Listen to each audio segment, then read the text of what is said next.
예, 오늘 시장 흐름 체크하고 전략 세웁니다. 오늘 시황에서는 유진투자증권 허재환 상무님 모셨습니다. 어서 오십시오. 네, 안녕하십니까. 자주 뵈서 좋습니다. 자주 모시기 어려운데. 자, 지난번에 이제 새해 2024년 증시 큰 그림을 좀 그렸고요. 연말에 이제 고민들 좀 얘기해 볼게요. 오늘 주제는요, 네. 우리 제한된 이 장세, 이 횡보 장세, 박스피에서 대안 찾기. 제목이 아주 멋있습니다.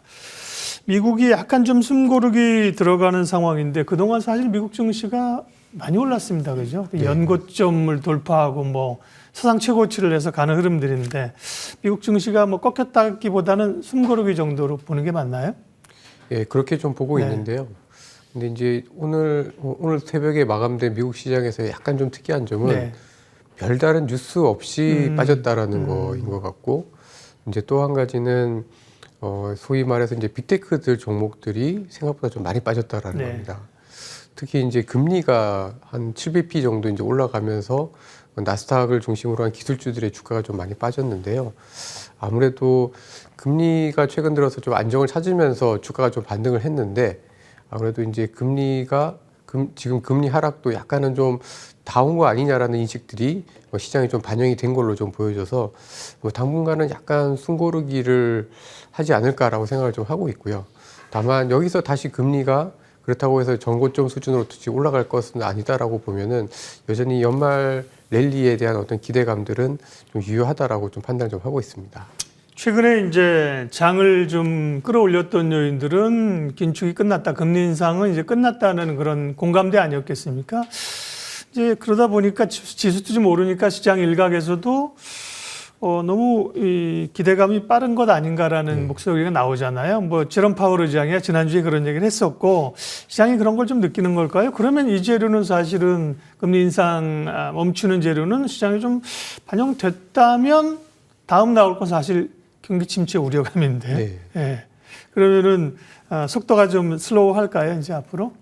아무래도 금리 인상에 대한 기대감이 그동안에 너무나 빨리 반영이 된 것을, 금리 인하에 대한 반영들이 너무나 빨리 반영이 되었기 때문에 사실 약간 좀 쉬어갈 수 있는 시점, 거기에다가 이제 주가도 거기서 이제 사상 최고치를 미국 시장 같은 경우에는 이제 4%밖에 4%밖에는 남겨두지 않은 상황이기 때문에 여기서는 충분히 좀 쉴 수 있는 구간이다라고 좀 판단을 좀 하고 있습니다. 그러나 계속해서 이제 이번 주 금요일 날 미국의 고용이 나오고 그 다음 주에 또 미국의 여러 가지 이제 경제 지표들이 계속해서 나올 텐데요.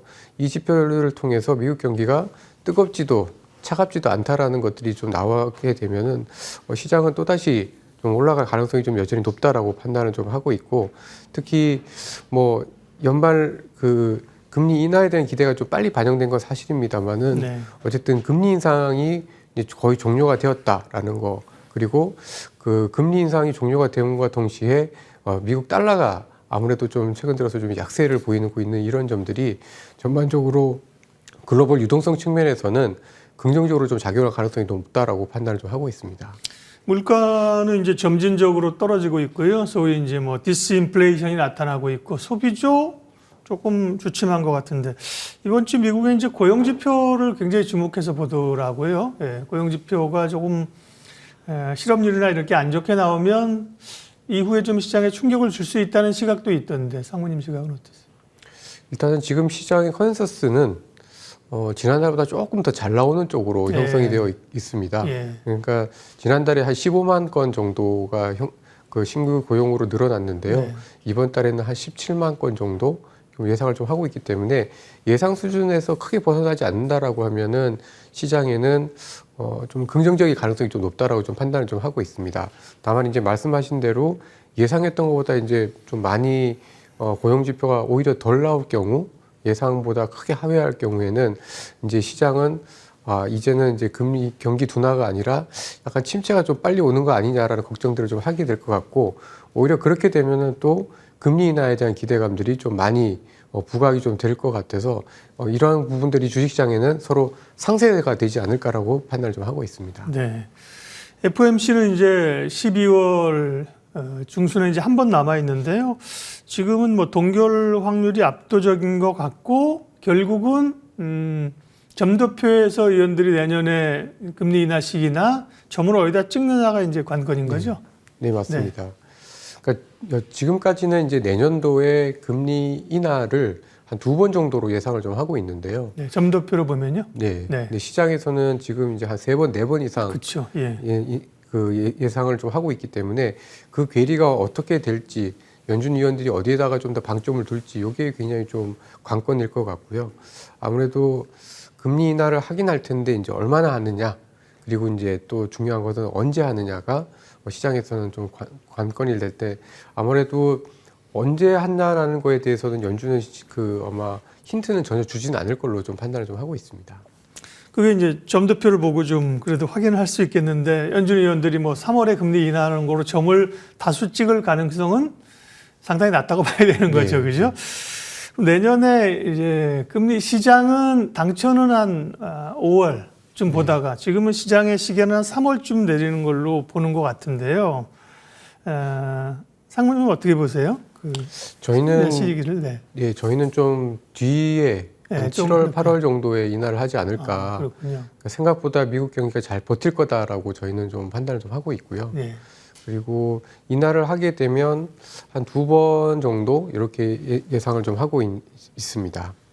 그게 좋은 시나리오 아니에요? 이를테면 지금 금리를 뭐 내년에 2회가 아니라 3회, 4회, 뭐 좀 심한 물로 5회, 6회 내려라. 그러면 사실은 시장이 좋은 게 아니라 더 안 좋은 거잖아요. 지금 네, 말씀하신 그렇습니다. 것처럼 인하 시기는 조금 늦춰가면서 경기도 버텨주고 상반기 넘어가면서 금리를 내리는 게 경기나 체력이나 주가에 사실 더 좋은 시나리오인 거죠. 예, 그렇습니다. 네. 그러니까 금리 인하를 빨리 그다음에 많이 한다라는 것 자체는 미국 경기가 그만큼 빨리 식어간다, 빨리 부양이 필요하다라는 의미이기 때문에 아마 그 국면에서의 주식시장은 그렇게 썩 좋지는 않을 가능성이 굉장히 높다라고 보고 있고요. 뭐 아무래도 좀 뒤에 하더라도 한 2번, 3번 정도로 완만하게 인하를 했을 때가 네.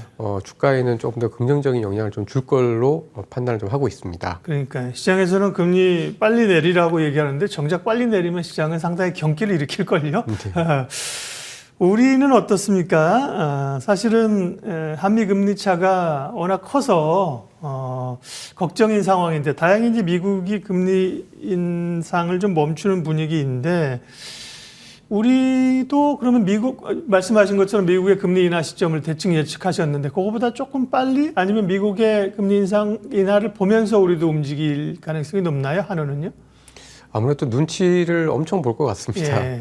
왜냐하면 저희가 미국에 비해서는 가계가 갖고 있는 여러 가지 부채 문제가 굉장히 좀 심각하기 때문에 사실은 이제 미국보다는 저희가 금리 인하에 대한 압력이 좀 더 크다라고 봐야 될 것 같습니다. 다만 이제 지금 벌어져 있는 금리 차를 생각하면 한국은행이 먼저 금리를 내리기는 사실 쉽지 않아 보이고요. 네. 아마 미국이 내릴 때 따라 내리고 만약에 이제 따라 내리는 것을 시작하게 되면은 한국은행이 미국보다는 한 번 정도 더 많이 내리는 정도가 해서 그칠 가능성이 좀 높다라고 보고 있습니다. 지금 이제 미국의 채권 금리도 사실 뭐 5% 넘어가다가 좀 4.2대로 내려왔으니까 단기간에 많이 내려오지 않았습니까? 조금 반등이 있는 상황들이고 그러다 보니까 달러가 조금 돌지만 전체적으로는 지금 달러 인덱스가 한 103 정도 됩니다. 네. 그러면 달러 약세 구간이고요.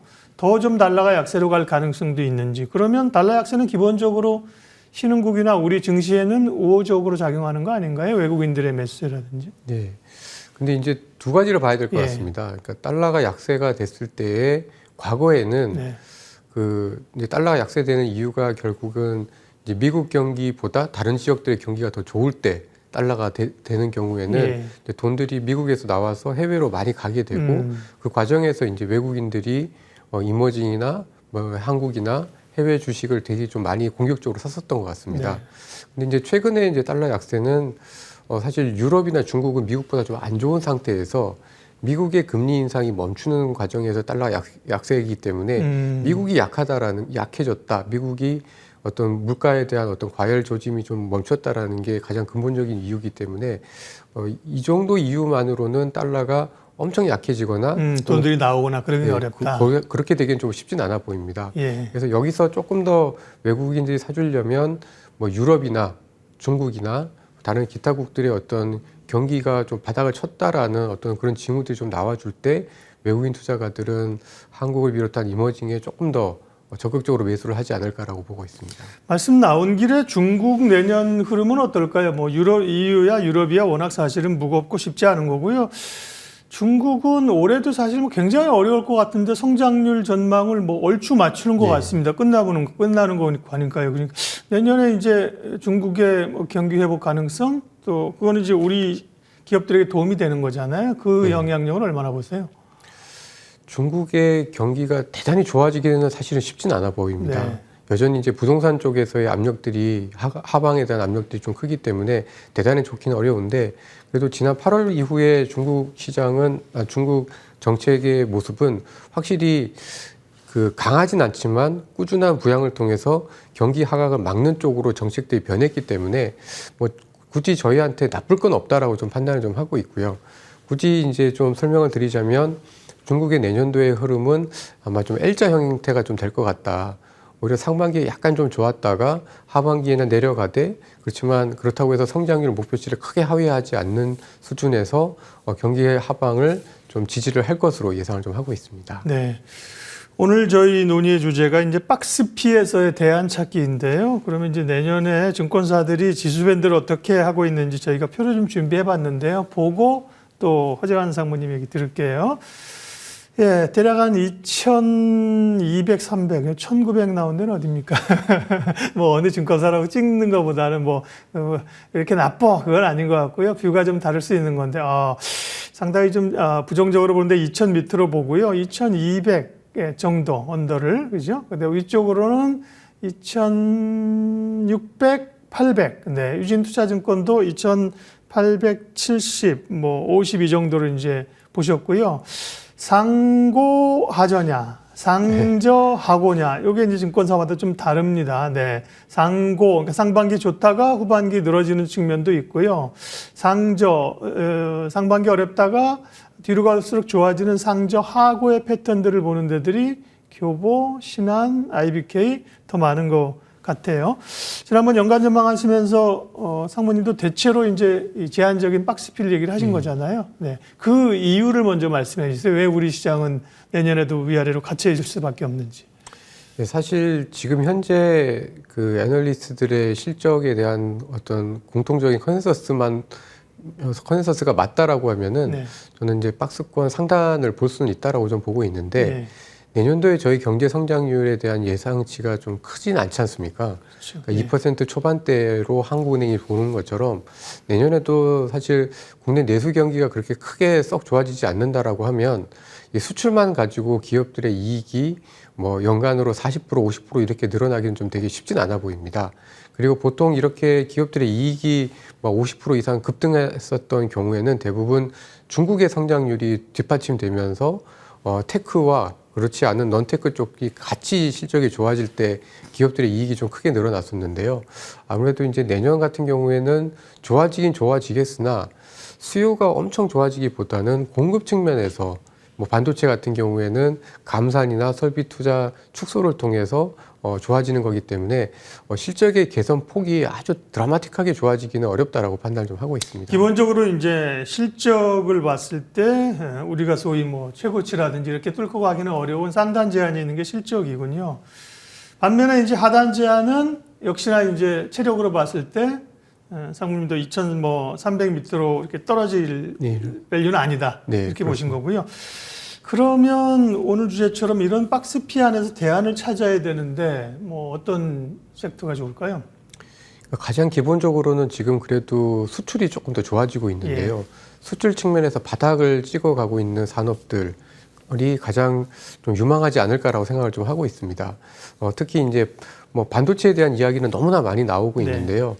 반도체 이외의 어떤 대안으로서도 뭐 예를 들면 한전과 같은 유틸리티, 그 다음에 이제 디스플레이와 같은 일부 테크 종목들, 그 다음에 조선이나 화학과 같은 업종들은 내년에도 실적이 올해보다는 굉장히 좋을 가능성이 상당히 높기 때문에 뭐 실적이 조금 하향이 된다고 하더라도 내년에 대한 어떤 기대감은 여전히 좀 유효하다라고 좀 보고 있고요. 또 최근 들어서 그 기업들의 실적이 더 안 나빠지고 있는 상황에서 약간 실적이 상향되고 있는 실적에 대한 기대가 좋아지고 있는 업종으로서 미디어 엔터테인먼트가 있고 그다음에 필수 소비재, 그다음에 건강관리 업종이 있습니다. 그래서 이런 업종들이 지금처럼 약간 갇혀 있거나 그다음에 이제 주가가 올라가다가 약간 멈춰 있는 상황에서는 오히려 약간의 좀 대안은 단기적인 대안은 좀 될 수 있지 않을까라고 예상을 하고 있습니다. 흐름은 기본적으로 상저하고 패턴으로 보시는 거죠? 네, 그렇습니다. 예, 그러니까 상반기에 조금 그러면 상반기에 이제 흔들리고 그럴 때 말씀하신 거를 좀 모아가는 전략이 좋은 거네요. 네, 그렇습니다. 예, 하반기를 보면서 이 박스 피해 우리가 갇혀 있다는 게 좀 안타깝죠, 그죠? 예, 뭐 미국처럼 이렇게 실적과 기대를 가지고 쭉쭉 올라가야 되는데 그 안에서의 대안 찾기 전략들 오늘 시황해설에서 살펴봤습니다. 유진투자증권 허재환 상무님과 함께했습니다. 고맙습니다. 네, 감사합니다.